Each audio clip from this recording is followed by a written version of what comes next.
Hey folks, it's Alex Blencarn. I'm back at the kitchen table. Today I wanted to talk to you guys about resilience. So I define resilience as being knocked down and being able to get back up again. You know, the old Rocky story. Getting kicked down and getting kicked down and getting kicked down and getting kicked down, but getting up every single time. You know, maybe it's the definition of insanity, of doing the same thing over and over and expecting different results. I would argue that resilience is a little bit different because you're able to learn from the times when you get kicked down. You know, Arnold Schwarzenegger has a great quote where he talks about, how far can I fall? Well, there's the ground. That's how far I can fall. So he wasn't worried about failure. He wasn't worried about failure because he defined failure as not getting back up. He only failed when he didn't try again. And that is the definition of resilience, in my opinion. So why I wanted to talk to you about resilience, this is really a key character trait that they found in a lot of successful entrepreneurs and a lot of successful business leaders and a lot of successful people. So I found that really there are three pillars of resilience. The first is self-talk. The second is planning. And the third is consistency. So let's start off by talking about self-talk. So a person that comes to mind when I think about self-talk is David Goggins. For those of you that don't know, David Goggins is a Navy SEAL. He's wanted to be a Navy SEAL when he saw a commercial on the TV, and he called up a recruiter that day. Now, at that time, he was 297 pounds and 6'4". The recruiter told him that he needed to be 191 pounds to even be considered for the training. So he had 3 months to lose 106 pounds, and he was able to do it. So he lost 106 pounds in actually less than 3 months and was able to go and complete the training to become a Navy SEAL. Now, during that training, he suffered a couple of setbacks. He had several knee injuries that caused him to have to complete 3 Hell Weeks. Now, for those of you that don't know, Hell Week is a week in the Navy SEAL training where they put you through hell. There's people that quit. There's people that hang up their helmet. And David was able to go through 3 of those. Only a select few make it through 1, and he's done 3 of them. Then he went on to become a Navy SEAL, and after his Navy SEAL career, he was able to set the world record for the number of pull-ups done. He was able to complete around 60 ultra marathons. Ultra marathons are 100-mile races or more. And most recently in 2020, he did something called the Moab 240. This is a 240-mile race, and he finished in 62 hours and 21 minutes. He ran for 62 hours. Absolutely insane. So for those of you that are interested in David Goggins or his story or learning more about him, he's got a book called Can't Hurt Me on Audible. I would totally recommend it. Anyway, the reason David Goggins came to mind for self-talk is 1, because of his incredible accomplishments, and 2, because he talks about this a lot, that there's a voice in the back of his head telling him to quit, telling him to hang up the running shoes, telling him that he doesn't need to go out and run every single day, that he doesn't need to go and do this. And he's talked about running these ultra marathons or even just a simple marathon. Simple. I've never run a marathon, but for him, it's simple. And he talks about, how his mind tells him that he wants to quit at, mile 6, mile 7.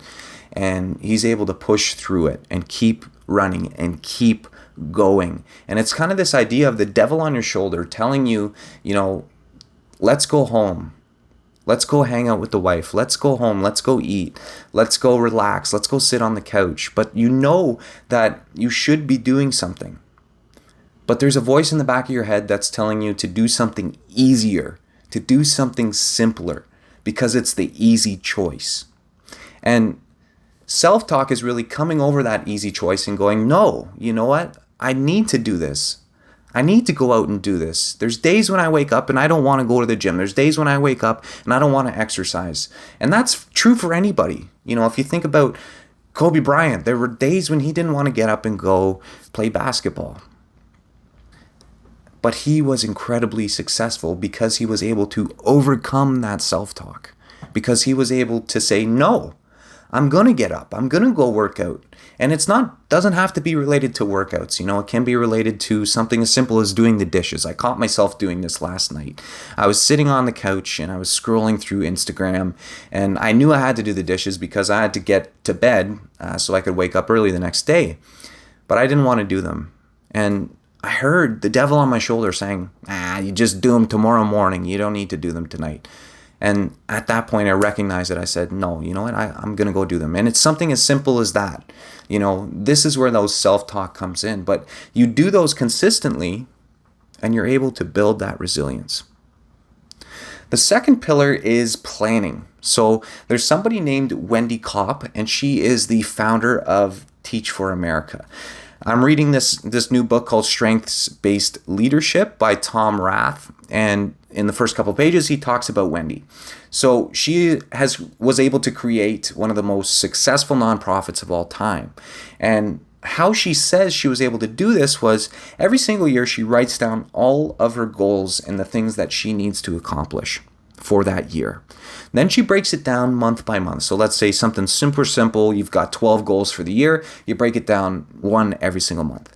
Then what she does is she breaks it down week by week. So there's 4 weeks in the month, and she breaks it down and goes, okay, here's what I need to do for week 1, week 2, week 3, week 4. Then she breaks it down 7 days in a week. She's able to break down these activities that she needs to accomplish, that she needs to do in order to be successful and reach her goals. Now, I still need to get a little bit better at this. I've been recently doing the power list, and that's been helping a lot, where you write down 5 goals for the day, things that are difficult, and you go out and you do them. And that technique has been really effective, but I do really need to work on these big goals and breaking them down week by week, day by day. This is where planning comes into resilience. So if you don't know what to do, when you get knocked down, you're not going to want to get back up because you don't know what it is that you're doing, what it is that you're working towards. So having a plan in place allows you to be resilient because you know what you should be doing every day to be successful. I know that I have to do those 5 things on the power list to be successful. And although I don't want to do them, because I have that plan in place, I set time aside every day. I look at it, I go, okay, I need to go out and do half an hour of running today. I didn't want to do that, but I need to set some time aside to do that because that's on the power list. And in my opinion, that's what's going to make me successful. So that's where planning comes into it. The third pillar is consistency. Consistency is king or queen. Consistency is the basis of resilience. You need to do it every single day. You need to do the things on your plan every single day. You need to be able to recognize that self-talk and still do the things that you had planned every single day in order to be successful. Andy Frisella talks about something, and recently I was listening to it, and it's this idea of these get-rich-quick schemes. Andy Frisella owns a very successful supplement company, and he talks about these get-rich-quick schemes that are sold all over the internet. Read my book. I'll teach you how to get rich in 365 days kind of thing. There's no get-rich-quick scheme on the planet that will allow you to reach your goals and get to where you want to be.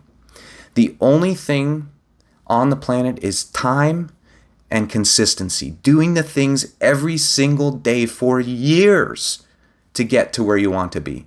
Doing those things every single day will allow you to be successful in 5, 10, maybe 15 years, to be where you want to be in that amount of time. That's another thing that he talks about, that a lot of successful entrepreneurs have the habit of going to the gym. Because going to the gym, you don't see results right away. It might take years before you get to the physique that you're looking for. It might take years to reach those goals that you're looking for in your physical activity. That is something that we need to build, is consistency. Even though you don't see results right away, you need to keep doing those things that you know will make you successful, because they will. They're going to build self-confidence. They're going to build self-esteem when you go through your list for the day and go, yeah, I did that. I did all of those. That's going to build your self-confidence and your self-esteem. And I know this because it's worked for me.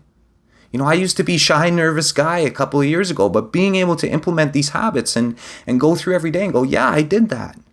That's really helped me build self-esteem and self-confidence. And those are other character traits that are associated with successful entrepreneurs and business leaders. So those are the 3 pillars, in my opinion, of resiliency. You've got self-talk, planning, and consistency. If you're able to master all 3 of those, you'll be able to build that character trait of resiliency. And I'm still working on all of them, but I have seen progress by building up these 3 pillars. And I've seen that resiliency come out in my life, and it's improved, like I said, my self-esteem and my self-confidence. Alrighty, guys, that's all for me. I hope you guys enjoyed that talk about resiliency.